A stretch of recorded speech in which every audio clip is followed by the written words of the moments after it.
And we are back with good news, and that is that HF are back themselves. Of course, they're still going to be losing game number 1, which is very unfortunate for them, but at least they'll have a chance to play more Dota today. I don't know if they're in a PC game club or if their power is back up, but either way, they will be playing game number 2. The admins did give them some time. They managed to get back during that time, and we'll be playing a game. So we do have a draft on our hands. I thought I was gonna be going in and giving you guys the bad news.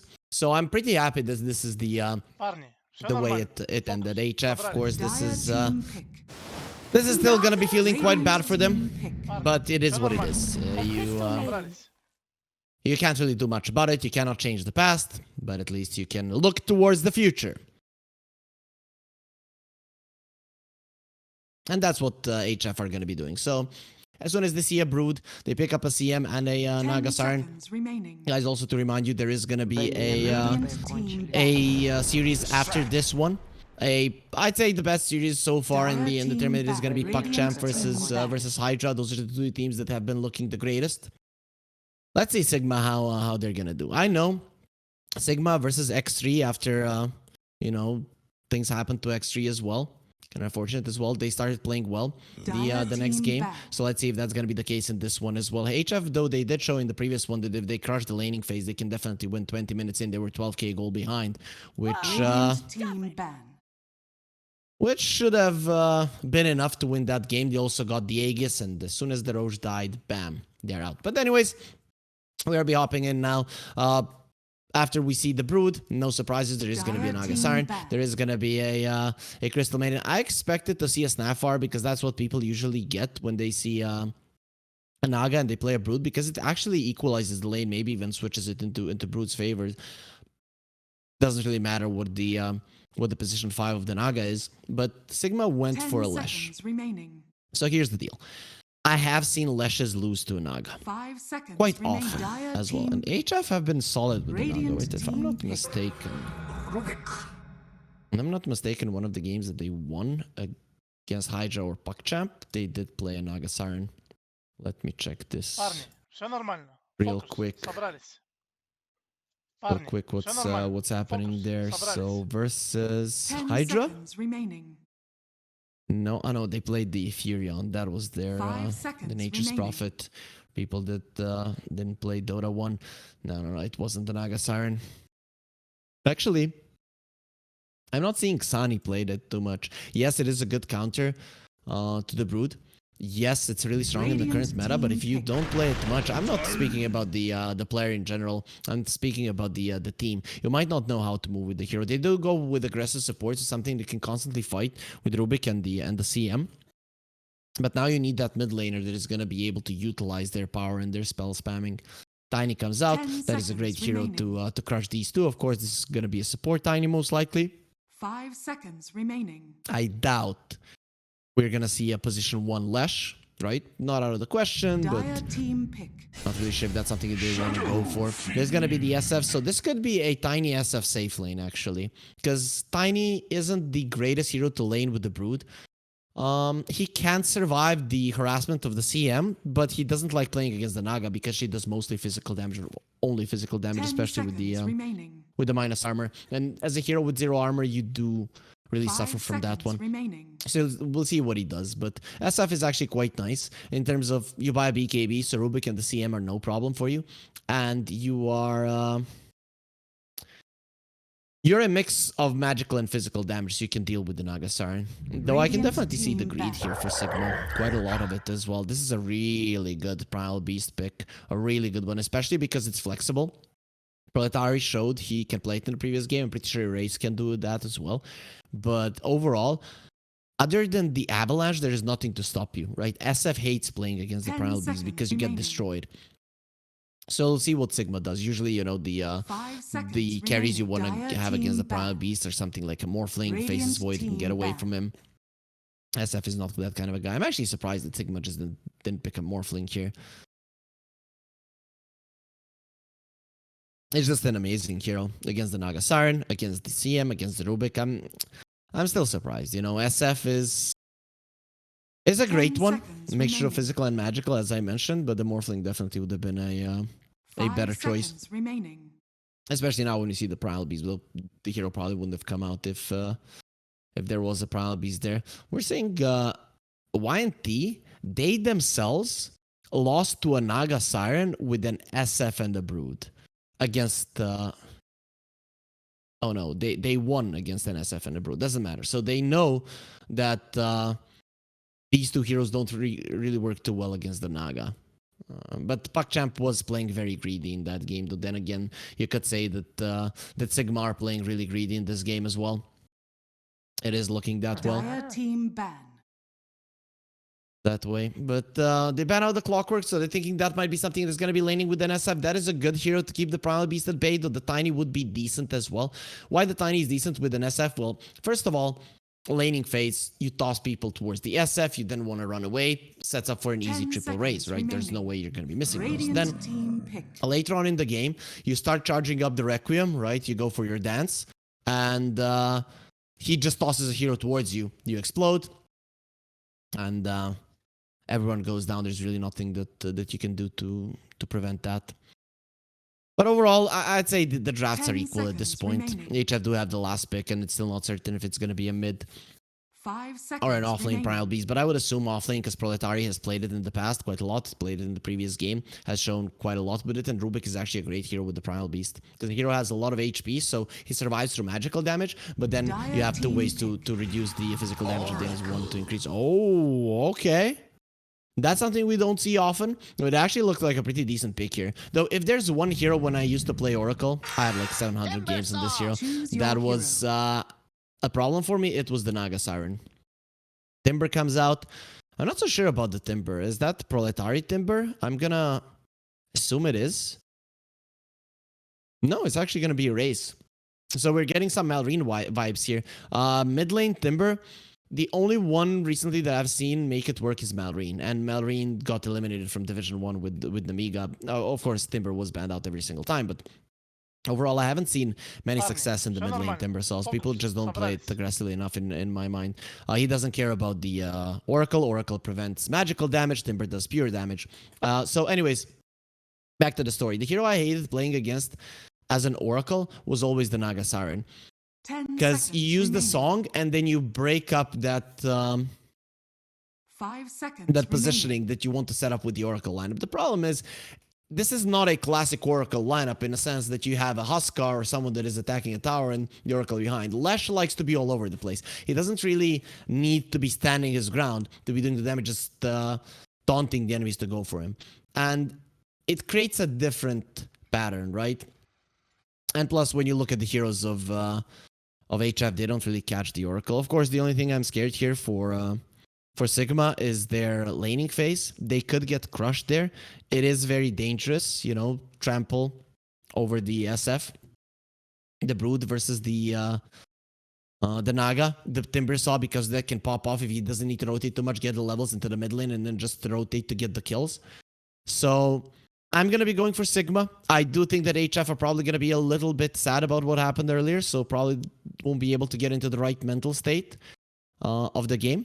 But they definitely do have the lineup to win the laning phase, just continue snowballing while their Naga is farming. Always repeat it, Naga Siren is the type of hero that cannot fall behind. If this hero falls behind, even though it's farming pretty fast, you need time to get her into a good position. That's not where you want to be. You want consistently to be super farmed, or normally farmed, and then just pop off at some point. But with that being said, guys, we do have a game on our hands. We're going to find out what's going to be happening inside of it. But before it, we're going to hear a word from our sponsors.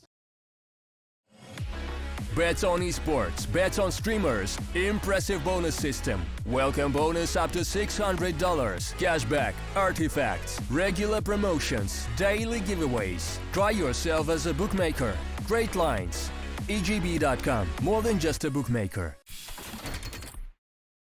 And you will get a beautiful view yet again here, guys, because there is a pause in-game. Hopefully it's not going to be something as serious as the last time, because if it is, then it is going to be a huge problem and, you know, a really big hit to our entertainment today here at the Eastern European DPC Division 2. But it is what it is. We're hoping that the game will start normally and that we can watch some great Dota, because that is something that that has been ripped away from us in game number 1 by the by the ones that are in charge of power at the HF bootcamp. But anyways, hopefully we are going to be getting into the game soon. Talking about the drafts there, you know, I don't know if I would like for HF to really crush the lanes. I would like this to be a little bit more of an even game so that everyone gets their core items. Though, that happening is a little bit tougher because the teams in Eastern Europe, they were very passive at the start. The first week was just super passive. No one was playing Dota. But then they started playing more aggressively, you know, looking better here in Division 2. So I don't really think that the dire side, HF, can allow this one to be passive, right? They have to be playing. They have to be making moves. If they allow it to be passive and the other side gets all of their core items, then you have lost your timing with Rubik, with the CM, with a Primal Beast. You know, these heroes want to be very aggressive at the early stages of the game. So I would assume that we are probably not going to be seeing a long game. And if we do see a long game, this is going to be a back and forth, right? Let's say HF doing really well.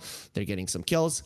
Then Sigma.YNT, they get their BKBs. They start pushing back. They kill the Naga a couple of times. Then late game, Naga gets all of her items, starts split pushing. And then we see one team trying to find ways to stop the split pushing.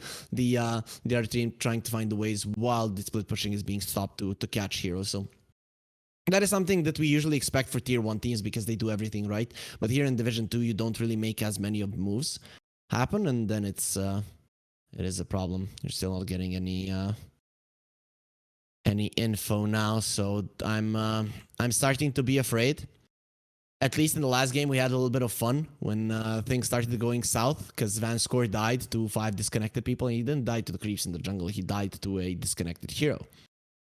So imagine how HF feel about that one. We are killing this guy, and we're not even in the game. That's probably the one of the bigger names in the well, I'd say in the entire Division 2. I mean, his winnings are approximated around $180,000. So this guy, he knows what he's doing. But there it is. We're gonna be going in, and oh, look at it. I know that one, guys. I don't know if I should commercialize them, but look at the game pub they're in. It's called Coliseum. I used to play for their Dota team, right? And that takes me back. I doubt they're in the same one. I was in boot camp in Tula. It's a city in Russia. I'd say an hour or 2 drive from Moscow. It actually has a million people living there. I was super surprised, but yeah, it's a big ass country, you know. Like 150 million people, 160, I don't know, but 170.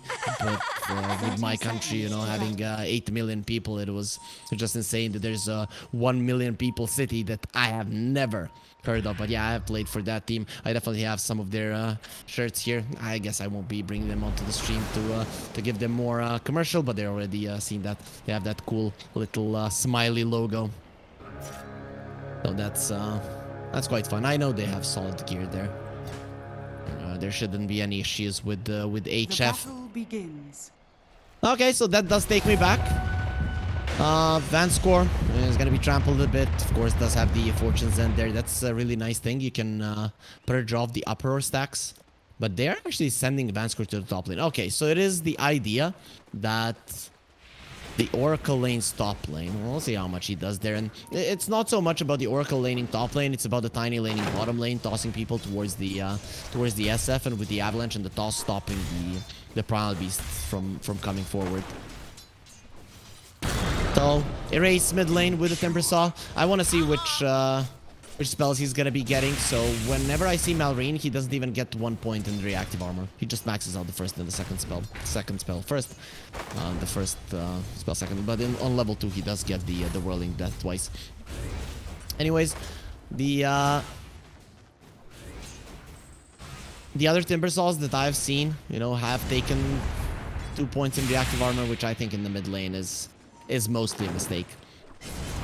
But we will find out. This bottom lane is going to be interesting. SF can very easily die here, but that's why you want your Tiny to get level 2. So I wouldn't want Queasy to go a lot to the left there. I would want him to be close to the lane, get that level 2. Once you get an Avalanche already, it is much tougher for Proletari to go forward. And so we will get a pause. Well, I did say good things there about the PC game club they're playing in, but well, you know, seems to be some issues there.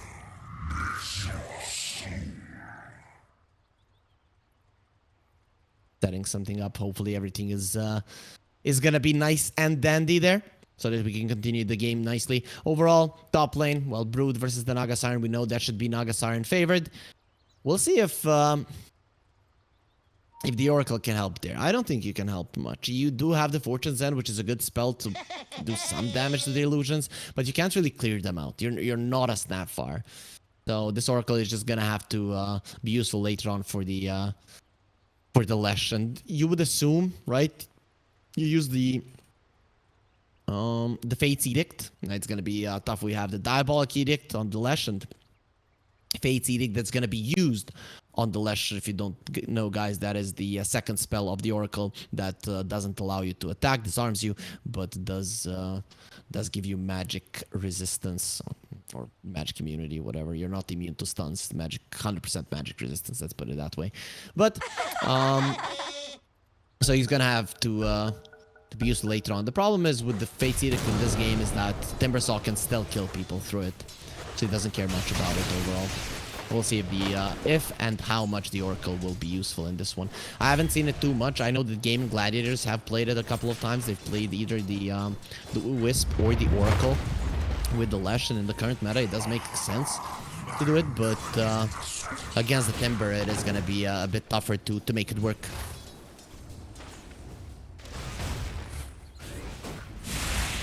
So, SF farming okay. He is getting some creeps to go towards him, so he's gonna be getting some nice and easy CS here under the tower. Actually, Violent misses that one. With ranged heroes, it's never easy. Even a hero with a solid amount of damage like DSF. The problem is, of course, before you get souls, which is currently the case, you don't have that much damage. Race farming well. Does get the bottle. Oh man, I didn't see his spells there. I have no idea where the hell I was looking. Okay, he's not getting the reactive armor. 2 points in the Whirling Death. He knows what he's doing. He definitely knows what he's doing there. So we'll see how safe 4U can stay. Gonna be buying a stick there. Of course, there's gonna be a lot of spamming in this lane, so I would assume both of the mid laners want it. And now you want to go forward if you're a race to try to apply pressure there onto the left under the tower. Van score. The strength of the Oracle comes on odd levels, right? When you are getting more points in Purifying Flames. So on level 3, you are a problem. Sometimes you get a Fate's Edict on level 3. This is not the game to do so. Like, no reason whatsoever. Preventing the damage from the Crystal Maiden, very hard to do, actually. So it is fairly certain that he's going to be getting the Purifying Flames level 2 there on the top lane. And that is when you become this massive damage dealer. Okay, so now it's Sigma. Yep, Sigma are now going to be having lags, so their luck has finally ran out. Maybe it's just a Van score. Well, maybe it's just trying to... Happens. Yeah, it does. It does. Look at Zoe. Zoe always seems like a happy-go-lucky guy. Like, he always has this very nice smile on his face. Lovely brood. Just looks like a wholesome dude overall.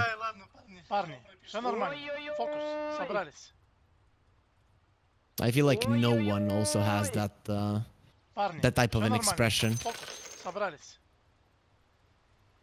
But Van score will come back. Hopefully everything is gonna be fine here. We have probably been more in pause in this series than we have been in the game, but hopefully the entertainment hasn't been lacking here. As this is mostly what my job is for. When the game is good, you don't really need me. You're gonna be enjoying it on your own. When we have downtimes like this. This is when we, as casters, are allowed to shine. Top lane, well, Van score He might still be lagging there. Who knows? He will be taken down either way. It is going to be Zoe that secures himself a kill. Sani, though, does take a lot of damage because of it. It's going to be quite unfortunate for him. The Nagasarn is farming well. That is important. Broodmother not being shut down. Obviously, this hero very rarely or never gets shut down. And again, we are going to be seeing a bicep on the screen here. Well, I'm pretty sure Arnold would feel a bit ashamed next to this guy. That's just what the gamers are all about. We're just good at everything, right? Have you ever met a Dota player that was bad at anything, right? No, they're great at football, basketball, bodybuilding. It's just this cooking. Great people skills, social skills. One thing we don't do well is fist bumps. I don't know if you ever saw that fist bump fail video of Dota players. It's the worst thing I've ever seen. And that makes you feel ashamed. But yeah, that's the only thing that Dota players are bad at. So it's gonna be 3 points in Whirling Death. Also, Race here is a mid laner. Top lane Zoe, dropping low. Silken Bola not gonna be enough, no matter how slow you are. I mean, percentage-wise, taking away movement speed from the CM is actually not the best way to use your spells because she doesn't have movement speed. Vivian is being targeted. They have the avalanche. They have the toss into Violent. He sees Proletari coming over. Has to be careful. Has to try to kill Weebian. Won't be successful doing it. Actually, with the triple raises, in the end, he will be getting the kill. Proletari has to use his onslaught to get himself away, and it is going to be Sigma getting themselves on the board here in game number 2. I still can't get it in my head that this is game number 2. That is the case. Up lane, Kuropatic getting low. The Oracle is in the vicinity, so he's the one that needs to be careful right now. Here comes the Fortune's End, and it is going to be Zoe that gets caught. Of course, there's going to be a freeze immediately. We'll be able to purge that one off with another net. The Spider is taking a lot of damage, has to run away from this one, or he's going to be dying, and does have the wand charges to keep himself more than safe. So his life was never really in jeopardy. Queasy finds the haste rune, and he's going to be very lucky for that one, because there's a good chance he would have been taken down with something else. But the race wasn't level 6 just yet, so it would have made it a little bit tougher either way with the telekinesis already being used. Now with the level 6 on the race, his damage output is actually quite high. Does have the raindrop. He's not easy to kill. Tiny's in the vicinity with the haste. The race coming forward. And have you gone too far? Tiny's still not going to be going for him. And he doesn't find the angle there. So race continuing to do well. This guy has brought a wondrous improvement to HF ever since he joined. Toshi was playing more of those aggressive heroes, and I mean, Erase does it as well, but in a bit of a different way. He emphasizes his farm more, and then when he starts rotating, he actually is a very big nuisance. And I mean, his laning stage is also quite nice. Proletari gonna be completely fine with the onslaught, and the race will be coming over here. There are more trees to play around with, and for you, no, I was just in my base. I don't want to go back. Let me go. And with Tiny coming in, he might be able to save his buddy. For you, he needs to dodge that chakram, but the race, you're getting low as well. Chakram will do some damage. Is it gonna be enough for you? They don't see him now. They see him. Violent has died. You've left the SF alone, and here comes the Vanscore to help with the damage. It's gonna be enough for a race to die, and Rubik doesn't have anything left in the tank. They will be bringing him down. So it's gonna be a 1-for-1 overall. But this is what happens when your SF is left alone against the Primal Beast. And this is always going to be a problem, even with the lane doing well. If he is alone, he's dead. Queasy, on the other hand, he can always deal with the Primal Beast. Just toss him away. This guy looks big and strong, but I don't know. Not really. Tiny has a hell of a right one for a throw there. Xani going to be showing to the Broodmother. He doesn't really care about the Silken Bola. One of the reasons why the Slark and the Naga are good against the Brood, because they can remove that mischance. Brood has been caught. Kuropatic wants to escape. He's gonna be going over the cliff, and he's gonna be very successful at escaping, but still, there's gonna be a lot of his HP taken, and we'll see if the Oracle can make something happen there. He does have the Purifying Flames. We're seeing the Broodmother's HP dropping lower. But as the Oracle would say, live through the burning, right? That's what you want to do.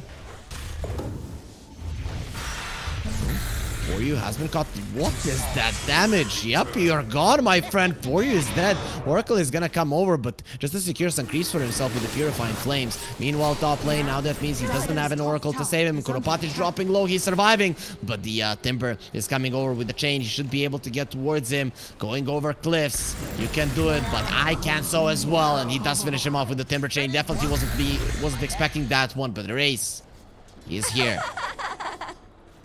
HF, again, starting off the game quite well. Yeah, good in the laning phase. They need to continue doing this. You have the Crystal Maiden. This hero really does allow you to continue moving forward and get the kills. Not only does she give mana, but if the Crystal Maiden is behind and able to spam out the spells, this hero is very strong. The problem with Sigma, they cannot stay in their lane. They're gonna have to leave the Tiny on the bottom lane, and Violent has to go into the jungle and play around the mid lane. You show your face to the Primal Beast, and it will just kill the SF. Even if you skill up your ulti, I think the outcome is the same.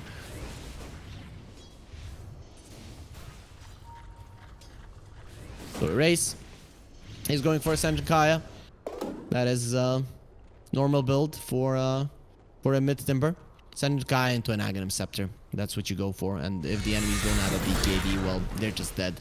Violent needs to be very careful. Timbersaw might not be tanky, but he's very, very mobile, hard to catch, hard to deal with. Gonna be going on to For You. Regen is there on the ground, and Edict, well, it does not help against pure damage. We already talked about it. Still, there's gonna be a Diabolic Edict that persists. But now, Raze is coming back. Some Razes not gonna be connecting, just way too fast. And Queasy's coming over to protect his buddy.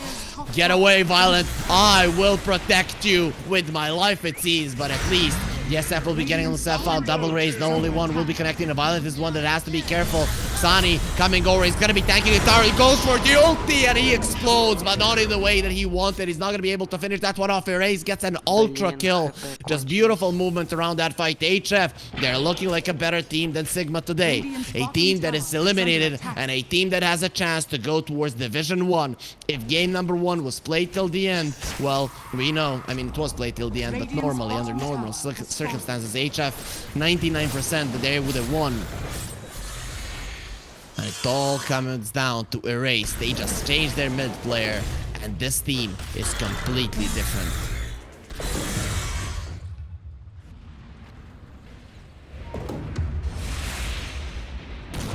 Getting on top of the Rubik, he does get the lift onto For You. Won't be able to toss him back too much, but he will be fine. Rubik survives through this. For You just doesn't do enough damage, even with the Oracle there. He's gonna be getting some heals, but until there's a false promise, you cannot really save him from the Timbersaw. Even then, it's gonna be debatable. False promise doesn't prevent damage, it just delays it for 8, 9, and 10 seconds. Radiant's middle tower is under attack. During which time the damage is calculated normally and the heals are calculated double. And that you can count regen, the runes, everything, right? Radiant are scanning. So, Erase. No points in the reactive armor. We'll see if he even decides to go for that one. Does have Kaya, so his damage output is actually quite high. But Atari, down in the bottom lane against the Tiny. Well, cannot keep moving forward, but 3 cores of HF topping the network chart. The margins aren't big, but they are big between the mid laners. Xani, well, I'm not really sure what you were doing there, but they are going to be taking him down. I guess what you want to be doing with the Naga, be on the enemy side of the map, but that's like 25 minutes into the game. Not right now. It's much easier to control lanes, to push out waves and such. He was getting a ton of farm, but ultimately he will be taken down. The magical damage of the Oracle is not to be underestimated, especially for a hero that relies on its armor to survive. And not really on its HP pool, at least not until you get the items. Race looking towards Kuropatic. This Brood should be okay, but will be losing all of his babies. So no Spiderlings, no Spiderites. Sigma, they are coming towards top. Between For You and Kuropatic, they should have enough magical damage to bring him down. But look at this, the scan does come out. He knows that something is going his way. And he's gonna be getting the help of his supports as well. So this is a 3 versus 3 scenario. False promise is at the ready. If he goes for Kuropatic, it actually could be dangerous. Van score, yeah. Goodbye, false promise. You're not going to be making one. But actually, Kuropatic coming over to die. It seems like they will cancel the CM ulti. What was stolen is going to be the Diabolic Edict there. So not that big of a deal. Kuropatic gets himself away. It's going to be a 1-for-1. Position 5s get slaughtered. While the rest, they just continue with their lives.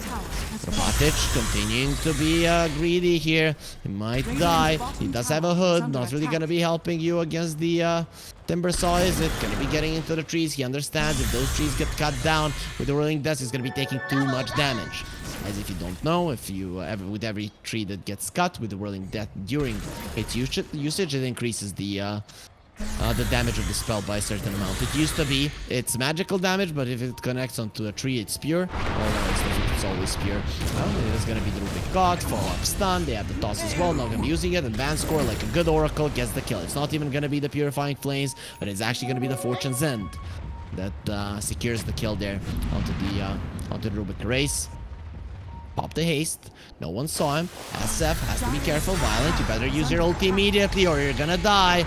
I know he's not gonna be going for that one, but now being this low next time around, he would just be going down. He has to be careful, so he'll walk himself away for now. Oh, look at Erase and what he's doing to them. He's everywhere. Just way too fast to move around the map. There's so many trees for this Timber to latch onto. And there's no mid lane tower for Sigma to properly defend them.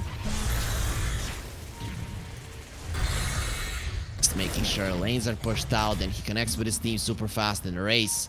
He's making this map his own. While he's doing all of this, while he's creating the space and actually applying pressure on Sigma, maybe even getting kills from time to time, well, his Naga Siren is farming.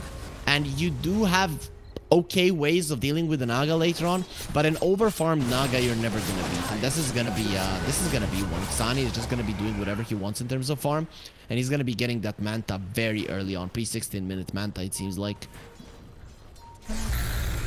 Timber Saw going for a Sanction Kaya. When you get a Sange, when you have the status resistance, then if you get caught by the avalanche, you can, let's say, pop a BKB. And at some point on this Timber, you will be getting a BKB. So the status resistance in that regard is quite nice. Also, Lesh, well, for you. Now he knows they're there. He's going to be getting himself out for now. Nice scan there. Seeing the enemies. So he does survive. They don't see him. They don't know where he is.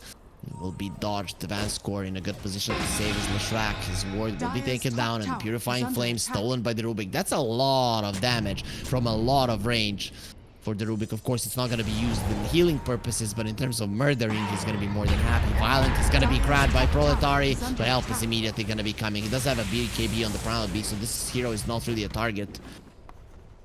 Proletari strong, just as he was in the previous game. Queasy, the bottom lane, trying to secure himself a Blink Dagger. That is when things might actually change for Sigma. For now, just getting those items. They are going to go for Violent. Ulti, oh, just in time. It is going to be the Requiem stolen, so I'm not really sure how happy you are going to be with this one. He's going to be surviving the Oracle ulti and gets almost back up to full.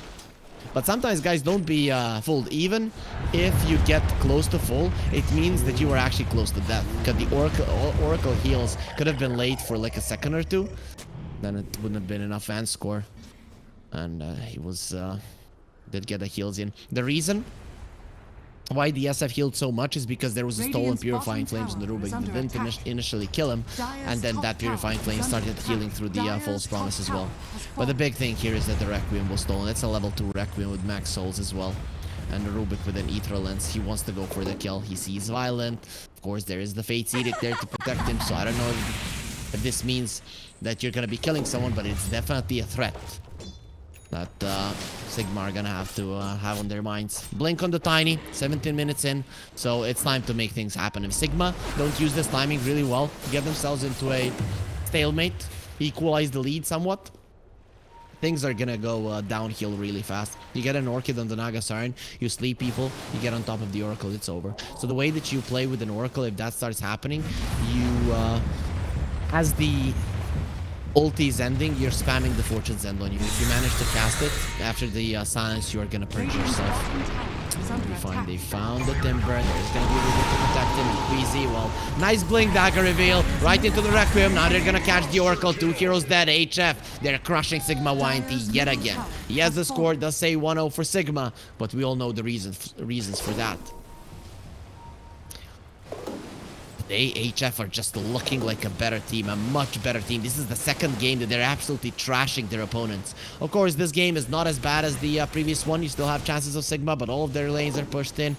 They did take the tier 2 on top. I think that is the main thing for Sigma, right? Tier 2 on top has been taken, and that is going to be constant pressure towards the top lane. That is probably going to be alleviating some of the pressure that they're exerting here onto the SF with his ulti, and he's not going to be thinking any longer because his face will be mush after HF are done with him. Going for Proletari, who does have a BKB. He will not get it off though. Stole an avalanche just to slow them down a bit, but the damage was already done. They do kill Proletari. That is the thing. You have to be careful of the Blink Dagger of the Tiny. Every single time you overextend, you are going to be caught. When he was revealing it, it was a good positioning coming out from HF, so they stopped it. But overall, the toss back, so much damage will be coming out from Sigma. There it is. Queasy finds the support. Immediately, that's going to be an easy one. Then imagine, even if it's a core, you toss him in there, and if there's an Oracle and an SF as well, the damage will be more than sufficient to kill somebody. Any hero on the map, to be honest. There isn't a single hero that's going to survive. You need to be popping the BKB. It's not always the easiest thing to do. So look at the top lane. Look at where the Brood is. That is the thing that is allowing Sigma to play the map. Despite that, they're still 5-6k goal behind, and they're dropping more and more. But it is giving them a chance. Yeah, well, that pipe is not going to be saving the little Broodlings. Yes, I know, they're called Spiderlings. Avalanche, yeah, it's only onto the illusions. Well, HF, they might have trouble with the top lane, but Sigma.YNT, they have trouble with the rest of the map. They still haven't lost the tier 2, but once they do, then it's gonna be a problem.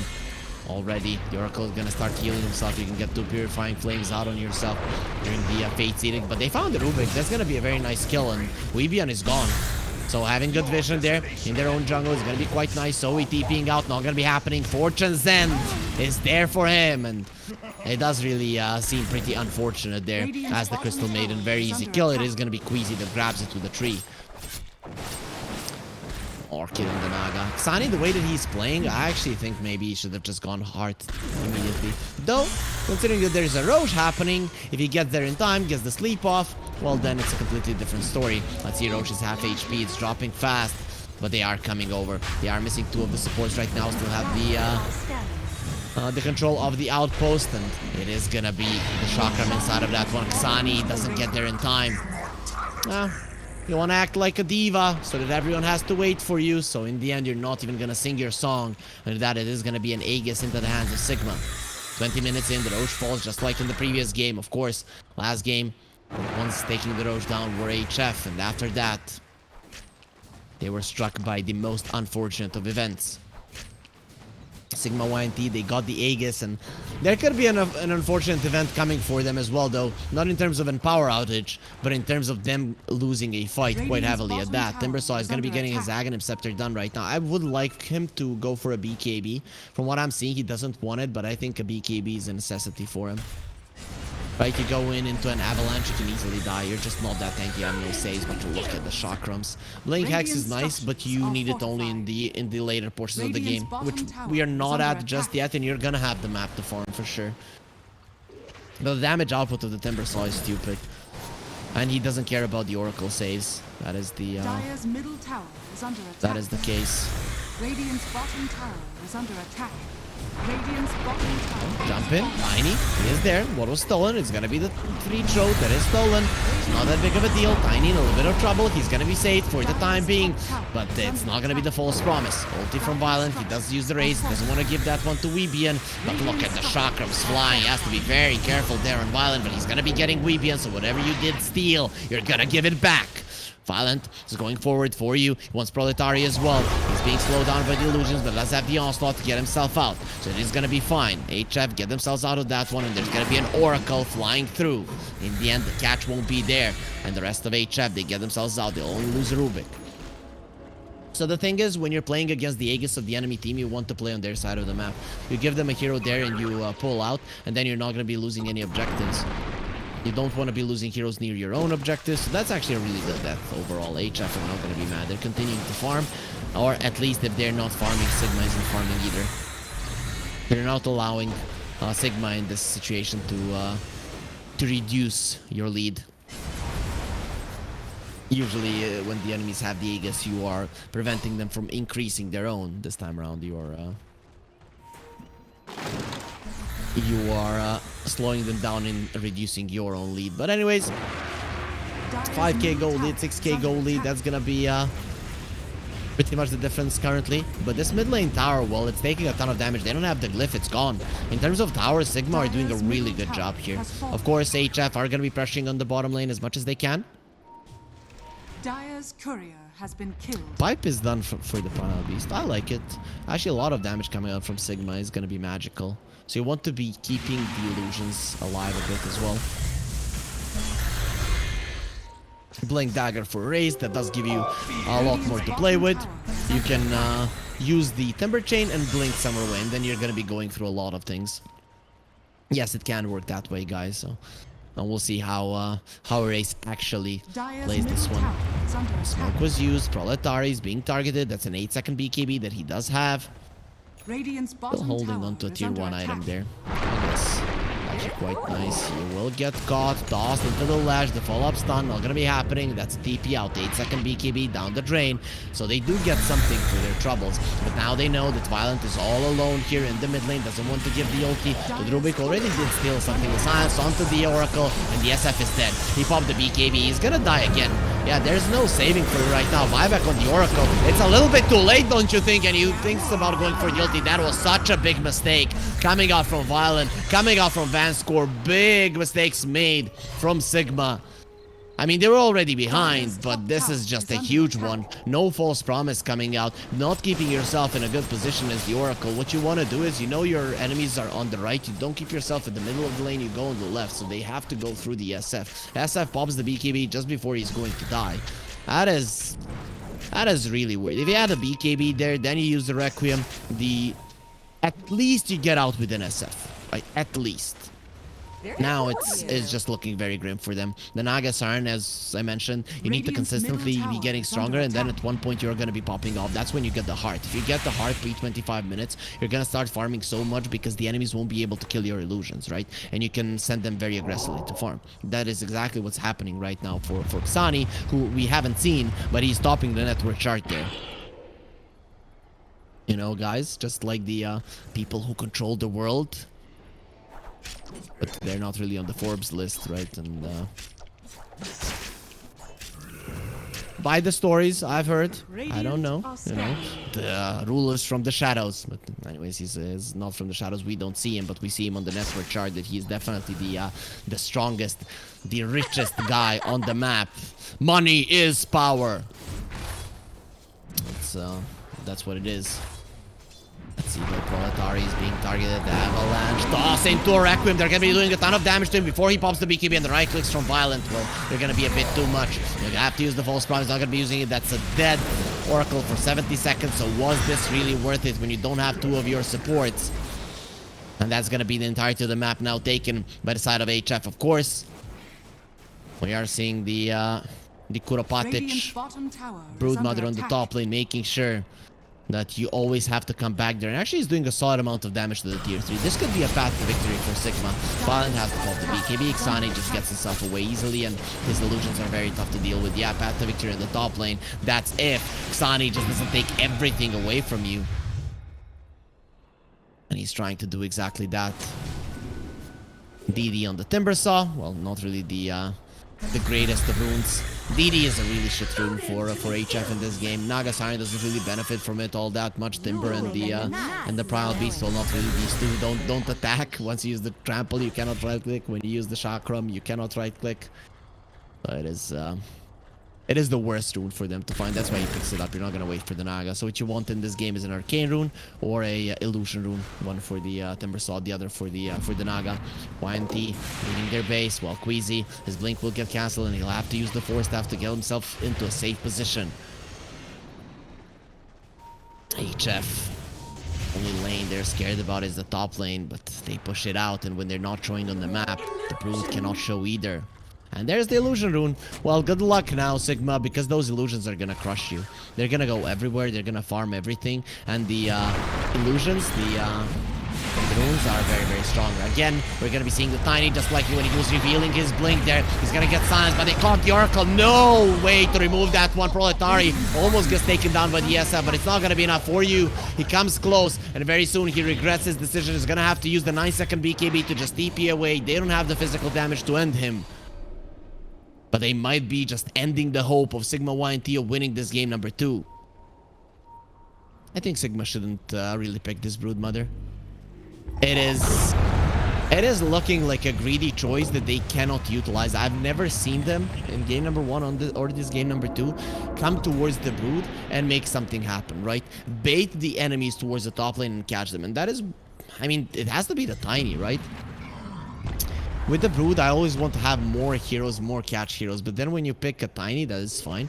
But your mid laner, your safe laner, they don't provide any kind of catch. Your position 5 doesn't provide any kind of catch. And then it's a problem. If the Broodmother is pushing in the top lane and and Tiny is not showing on the map, you go back. If he is showing, you defend. It's very easy. Ropatic. Caught by the Rubik. Look at that range. He caught him. He put the ward for very long range. He does have the Guardian Greaves, so the nets from the Naga isn't going to be doing all that much. He's found the Crystal Maiden, but Violet has been found on the other part of the map. They go for the sleep. He's going to be making sure that his enemies are taking a nap while his teammate escapes. He himself, Kasani, doesn't want to get out without the SF. There's nothing you can do. Double Chakram. Queasy just gets destroyed. Fate's Edict won't help a little bit at all. And with the silence, it is going to be Vanscore's silence for good, or at least for 45 seconds until he's back up into this game. But this game is looking very much over. You're doubled in terms of kills. You're 15,000 gold behind. You cannot kill the Naga Siren. You cannot leave the base. Now all the lanes are coming towards you. Only the bottom one is, but that is a lot worse if the top lane isn't pushed out. It means that everything is working really bad against you. And I mean, with the enemies being in your base 30 minutes in without any carry in the world, you don't need any more proof than that. HF today, they came to play, and they're looking like a much better team. Look at the Naga Siren with a butterfly, with a heart. The Bloodthorn will be coming out, but I'm not sure that he needs anything more than what he currently has. And Sigma.YNT just looking as their base is being chopped down by a billion Naga Sirens. They don't know what's real anymore. Thinking about Roche, it's still not up. It's gonna be there in a minute, so it's gonna be a longer Roche respawn. Almost max there. It might actually have been max. I didn't really pay attention to it, but very close. Anyways, no reason for HF to risk this.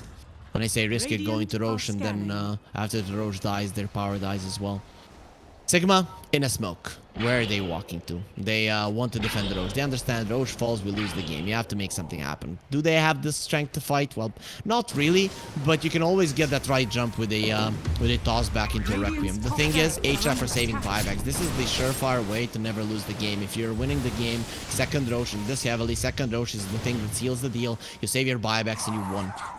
They're still controlling their outpost. They do have an access point to the pit. They're going for a smoke. They want to be the ones that are going to be engaging Violent in a good position to break that one. For now, not going to be happening. Naga Siren sending the illusions. The pings are coming out. Sigma, they seem to know where their enemies are. Steph, they're thinking about the Requiem. And they're going to have to be killing this Naga illusion. But it is just not an easy thing to do with the things having so much HP. Bloodstone on the Timber, so I didn't go for the BKB. Because the enemies are just way too weak, and he finds the Arcane Rune. That's the best one for him. Oh, those Chakrams, those blades, they're gonna be cutting down everything. We need more trees, guys, in this world, not less. Look at those Chakrams go to send the spiders in, and the Riptide just kills them. Can't do anything. The Bloodthorn, the Roche will be an easy grab, and Xani gets himself that one. It's gonna be a shard as well. He's holding on to that one, not giving it to anyone just yet. Okay, the Timbersaw gets it now. The flamethrower is there. Elon Musk at the ready. We'll be showing off the new invention that he has, and that's gonna be contributing a little bit to the tower push. I guess that's the main reason they gave it to him. Radiant's bottom tower is under attack. Smoke from HF. I don't really think they necessarily need to go for a fight, but they could. They force out the BKB for you. He's going to be going for a TP out. I think Sigma are pretty much aware that this game is over. Xani is just coming to the base. Even if you toss him back, I don't see how you kill him once, not twice. That's a 3000 HP hero that you are not touching. 65 HP per second. If you guys have watched Sword Art Online, the fabled scene, you do 50 damage per second at your best, and I'm healing 60 HP points per second. You cannot kill me. For you dropping low there, even with the defense of the Oracle, he gets super low. He's gonna be healed up. But look at Xani go. This comes forward. You are no match for him. The Bloodthorn is going to be there onto the SF. They're going to try to stun the illusions. And the toss back SF using the ulti does absolutely nothing. Striking fear into his opponents. That's going to be the most you do. And the spider has been lifted up into the air, but then smashed in the ground. Violent standing his. He does have the Daedalus. His damage output is not bad. Jump in from the Timber Saw. They're trying to kill him. He does have the Bloodstone. Actually not doing any damage. Needs the 4-step to live and will be able to. Look at Xani go. He's now taking some damage. He has the Aegis, but he's doing so much damage there. The False Promise that's come out, so the Lesh won't be going down, but he needs heals. He's gonna get his HP back. That's the stun from the Rubik, and there's gonna be another stun connecting. Actually, no, because Xani goes for the song. Let's see the False Promise. How low is it gonna leave him? It's actually gonna be a full HP Lesh, so he's found. Fine. He found Xani. Oh, you were very aggressive a second ago. You thought you were strong, but let's see how strong you really are now. Well, I have my friends. He's gonna be getting stuff away, but the rest of the team is doing a ton of damage. Race goes in, and Proletari, they finish off Violent. Race, they're trying to get some damage done to him. For you doesn't have enough damage to finish him off. And the Timber Saw will live. Xani, now with the heart, he's gonna be getting himself back into the base. He's gonna be the one that secures that the Raxes do fall. The GG still hasn't been called. Sigma, they're grasping at straws. They think they can still fight. Most probably are wrong. Hex is done from Proletari. So now he has another form of initiation, another form of lockdown that Sigma have no answers for. And a Hex onto the Naga Siren. So many Hexes right now. What's happening? Are we playing against a level 25 line? No! You're playing against an over-farmed team of HF. They're 33,000 gold ahead of you. Rubik has the shard, so his splitter... Oh, I do it much better than you, my friend. And Kuropatic, well, this poor guy, he has been out of the fight for quite some time. They're gonna get Proletari into the base, into the fountain, but he pops the BKB, turns around, not your fountain, mine. Xani will, during the 4-step there, cancel his with the mirror image. Now he turns out onto the left. They will remove the Bloodthorn, and finally the False Promise does come out. You need to get into the fountain for you if you want to live, because he has taken so much damage. Xani will live for you. You might want to pop a salve, but he will be fine. In the end, does live through all of that. You're gonna get the stun onto Nagasaki. He's dropping the items onto the ground, and you can't even take him. You can't do anything about it. You can just die. And they'll get the Hex onto the Oracle, thinking about killing him, and he's gonna use the song. No problem, my friend. You will not die. You will enjoy a beautiful song as your throne falls, and it is gonna be Sigma.YNT that lose game number 2.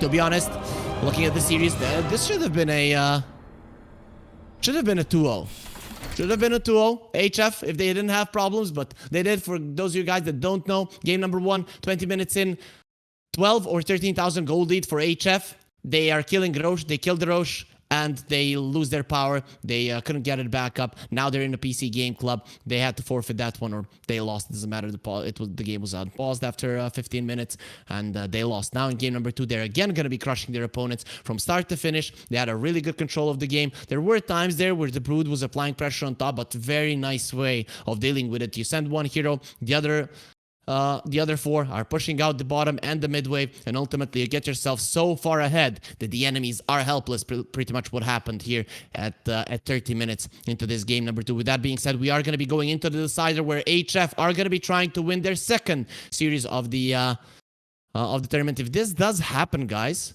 then we're only gonna have one tiebreaker tomorrow. 3 teams in a 3-way tie. I'm really hoping for more tiebreakers, so I have to say I'm a little bit biased here, hoping that Sigma are gonna be able to win. But currently, with their performance today, it doesn't seem likely. Still, we're gonna find out what's gonna happen after the break.